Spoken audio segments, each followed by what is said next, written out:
First, Governor, thank you and members of the state legislature for your leadership. You made it very clear to us in the Department of Public Safety and to the Adjutant General, the National Guard, that Texas doesn't need anybody's permission to protect Texas. And as a result, you insisted that we be proactive in terms of assisting our Border Patrol agents in terms of securing this area, which is certainly a public safety threat, but also we're mindful as a homeland security threat. In fact, there's nothing more threatening as it relates to public safety in Texas and homeland security than unsecured international border with Mexico, period. And we've experienced influxes before in Texas, certainly in 2014, 2015, but going back to 1986 was the highest number of apprehensions of illegal immigrants back in 1986. And that was at 726,000.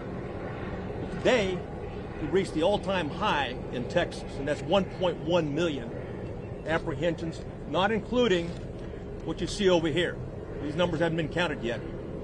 And certainly that's in federal fiscal year, which we count in terms of the Border Patrol aspect of it. So keep in mind that every time this happens, Border Patrol is overwhelmed. And I'm certainly their union representative can talk about that, and certainly their chief can talk about it. And when that happens, Texas becomes less secure because the cartels exploit those gaps. And that's cocaine, methamphetamine, fentanyl, human trafficking, all the above. And if you've got a drug problem in the United States, you've got a cartel problem, you've got a Mexican, Texas, international border problem as well. And as the governor made clear, we'll continue as long as needed, working with all our partners. I've got to thank the sheriff, the county judge, all the elected officials, because they care deeply and are passionate about protecting Texas. So, Governor, thank you. Thank you very much. Obviously, the men and women charged with the duty in the United States to secure our border are the Border Patrol officers.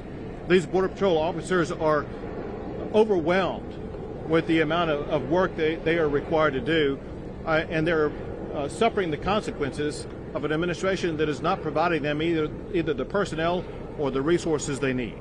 To speak more about it, we have Brendan Judd, who is the president of the Border Patrol Council. Brandon, come on up. Thank you, Governor. First and foremost, I would like to thank the men and women in uniform, our military personnel, our DPS officers, our sheriffs. These people put on uniforms because they care. They care about these migrants. They care about the citizens of the United States. They put that uniform on every day to protect life, to protect the way that we have in the United States, to protect our citizens. And they deserve an awful lot of thanks.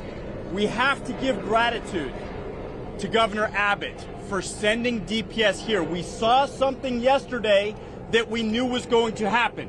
When those people that were in buses south of Kingsville, Texas, when they found out that they were going to be sent back to Haiti, they took the bus over and they fled.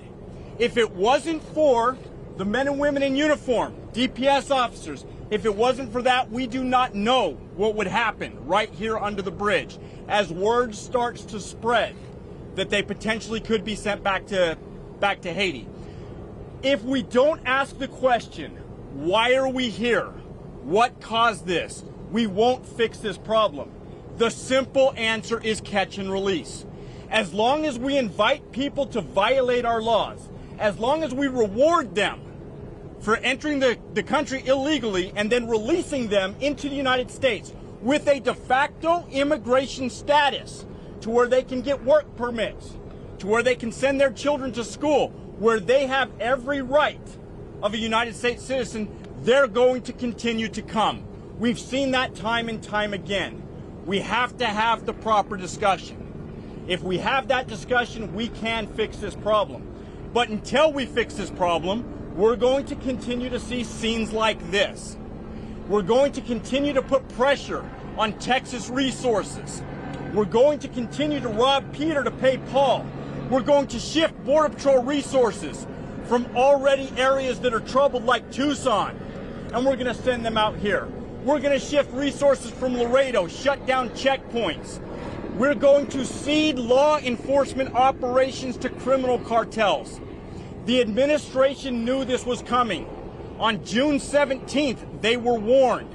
On June 17th, they were told to construct a temporary outdoor processing site similar to what we have under the Ansel Lewis Bridge in McAllen, Texas.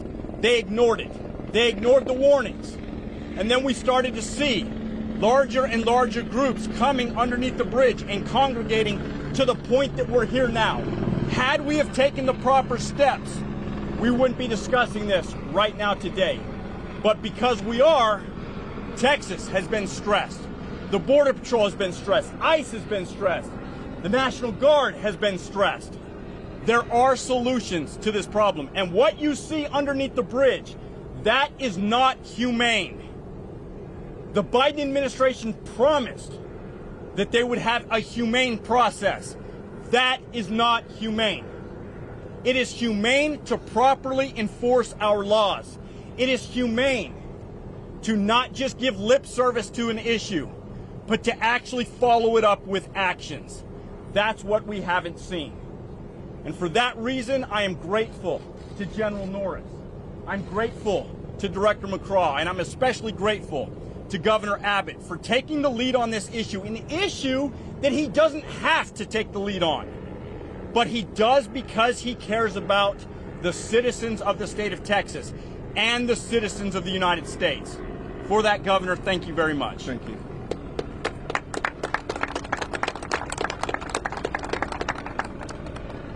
Brendan Judd made a very important point, and that is failure to enforce laws that exist in the United States leads to chaos, and chaos leads to inhumanity.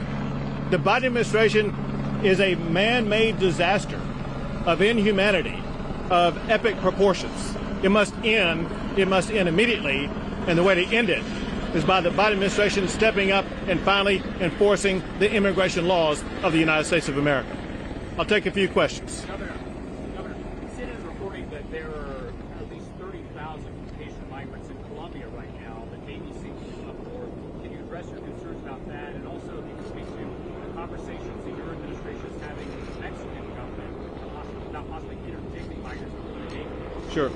I've missed the first part of your question. Who is saying that? CNN. Got it. Yeah, the Colombian officials are saying that there are about 30,000 migrants that may be seeking. Right. So there have been reports for a while now about other groups like this that could be coming from other countries.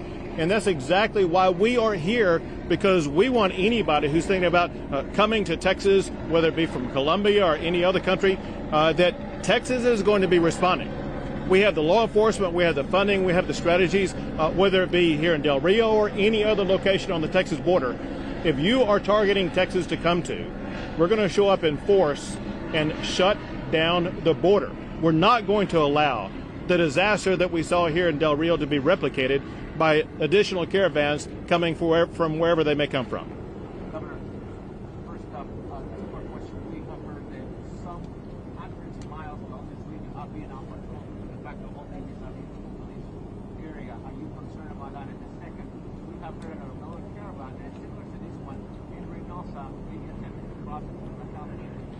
So both the Texas Department of Public Safety, the Texas National Guard, as well as local law enforcement are very aware of the different locations that migrants may be trying to cross.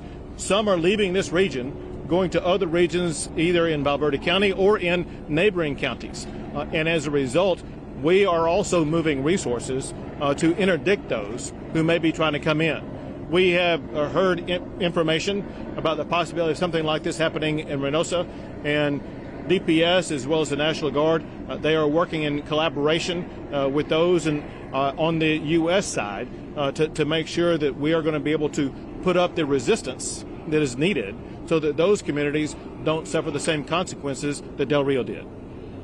Governor, how many migrants are under that bridge right now, and are there any plans to reopen this border anytime soon? Sure. I will leave. And that's the county judge. The county judge told me that as of right now, there are about 8,600 migrants who remain under the border. And as far as I and the state resources are concerned, there is no intention to depart this location until this location is fully restored to total control. In terms of, I know you have flights going out and things like that. Any kind of estimate on when that could be? So the flights going out that you're talking about are flights that are conducted by the Biden administration. And candidly, there's been nothing but confusion and shifting different stories about where they're flying them from, where they're flying them to, how many they are flying out. So that's a constantly changing story that only the Biden administration can venture to tell you. Two more questions. Governor, on that point about the flights and when these migrants will be away from that bridge, the Biden administration believes that they can process those remaining migrants by the end of the week? Do you believe that? They have shown no capability of being able to process all of these migrants by the end of this week. The only thing that they've shown is an incapability of dealing with this crisis, candidly, in a way where they pretend it doesn't even exist.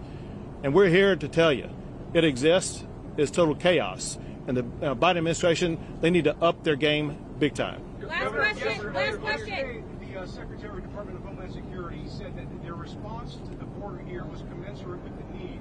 However, we know that a lot of folks have been saying that you all need help down here for some time now. What do you suppose took them so long to get here? So we have been told by the Secretary of Homeland Security, as well as others in the Biden administration, stretching back to last March and February, that they would continue to provide resources that were needed to prevent events like this from happening. And all those promises were never fulfilled.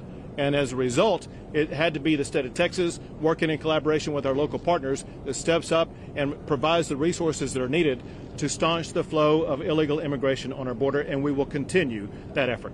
Thank you all very much. Thank you guys so much. Thank you for coming. Thank you.